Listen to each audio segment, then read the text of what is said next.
This afternoon, I'm sitting out here in this bright sunshine, looking up at the beautiful sky with very few clouds. I was reminded and thinking about our devotional this morning that Janelle and I read, and it's talking about ivy. And I'm not a big ivy fan. I don't like it growing on a house. I know one of my mentor ministers in my first church, his father built a house, so it was built in the 1800s, and it had ivy growing all up the side of it. And ivy is a very hardy vine. It just grows, and it grows up the side of the house, and it just keeps growing and keeps growing. It's hard to kill, and it clings to whatever it does. I mean, it clings to the side of the wall. It gets in the house, and when you pull it off, it leaves stains, but it's so clingy, and it clings to whatever it's on. And it reminds me, as I think about all that we're going through right now, that we need to be clinging to the promise of God. We need to be clinging to the promise that God says He's never going to leave us in all of this.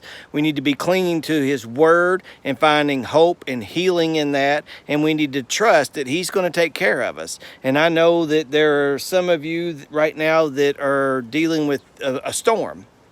And you feel like that life is just coming unraveled. But think about that ivy, that there's no storm that's ever going to blow that ivy off the side of a house, because it clings to it. Even if the house comes crumbling down, that ivy is still clinging to the house. And that's what we need to be doing. We need to cling to God's word and trust that He is going to give us the hope that can only come from Him.